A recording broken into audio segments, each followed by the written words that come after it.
यह कहानी एक ब्राह्मण की है जिसका नाम शंभू दयाल था। उसका व्यवहार अच्छा होने की वजह से लोग उसे अपने घर में बुलाते थे और दान दिया करते थे। एक दिन उन्हें एक सेठ जी का निमंत्रण मिला। शंभू दयाल सेठ जी के निमंत्रण पे गए और जब वे वहां से वापस लौट रहे थे तब सेठ जी ने उन्हें एक दान में बकरी दी ताकि वह उस बकरी का दूध पी सके। पंडित जी वह बकरी को अपने कंधे पर लटकाकर खुशी खुशी वहां से चल दिए। जब वह ब्राह्मण बकरी को अपने कंधे पर लटकाकर घर लौट रहे थे तब 3 ठग लोगों की नजर पंडित जी पर पड़ी। उन्होंने एक षड्यंत्र बनाया जिससे कि वो ब्राह्मण की बकरी ले सके। वे तीनों ठग दूर दूर जाकर खड़े हो गए। शंभू दयाल अपने कंधे पर बकरी को रखकर आगे बढ़ रहे थे कि पहला ठग उसे देखकर जोर जोर से हंसने लगा। ऐसे में ब्राह्मण ने उनसे पूछा, क्या बात है, तुम मुझे देखकर हंस क्यों रहे हो? उस ठग ने जवाब दिया, महाराज मुझे माफ करना, लेकिन मैंने पहली बार ऐसा देखा है कि कोई ब्राह्मण एक गधे को अपने कंधे पर उठाकर ले जा रहा है। यह कहकर वह ठग फिर से हंसने लगा। शंभू दयाल थोड़ा विचलित हुआ पर उसने उसकी बात पर ध्यान नहीं दिया और वहां से चला गया। चलते चलते रास्ते में दूसरा ठग आया। दूसरे ठग ने उससे कहा, क्या बात है महाराज, इस गधे को चोट लगी है क्या जो आप इसे अपने कंधे पे ले जा रहे हैं?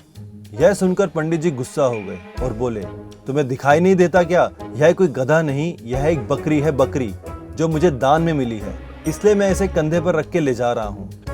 यह सुनकर ठग ने कहा, पंडित जी मुझे माफ करना, लेकिन शायद आपको किसी ने बेवकूफ बनाया है। यह बकरी नहीं गधा है। यह सुनकर शंभू दयाल थोड़े सख्ते में आ गए। कहीं सही में वो बेवकूफ तो नहीं बन गया, क्योंकि पहले वाला व्यक्ति भी इसे गधा ही कह रहा था, यह भी इसे गधा कह रहा है। आखिर ऐसा क्यों? यह सोचते सोचते वह आगे चला गया। चलते चलते उसे रास्ते में तीसरा ठग मिला। तीसरे ठग ने उससे कहा, ब्राह्मण देवता आप इतनी तकलीफ क्यों कर रहे हैं?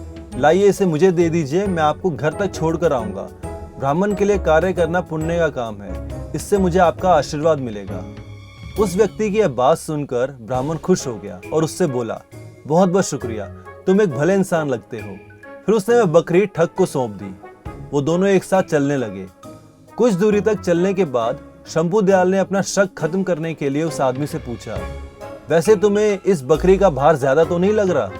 तीसरे ठग ने जवाब दिया, बिल्कुल नहीं, पर श्रीमान आप इस गधे को बकरी क्यों कह रहे हैं? यह सुनकर ब्राह्मण को गुस्सा आया। वह गधा नहीं बल्कि बकरी है। ठग ने उस ब्राह्मण से कहा, माफ करना ब्राह्मण देवता, किसी ने आपके साथ छल किया है। यह कोई बकरी नहीं बल्कि गधा है। यह सुनते ही शंभू दयाल ठग से बोला, मैं तुम्हें एक गधा दान में देता हूँ, तुम इसे ले जा सकते हो। यह सुनते ही ठग अंदर ही अंदर खुश हो गया क्योंकि उसकी तरकीब काम कर गई। इसके बाद वह ठग बकरी को ले गया और उसे बाजार में बेचकर उसने अच्छा मुनाफा कमाया। इससे यह शिक्षा मिलती है कि अगर आपका आत्मविश्वास कमजोर है तो बार बार बोला गया झूठ भी एक वक्त पर सच लगने लगता है।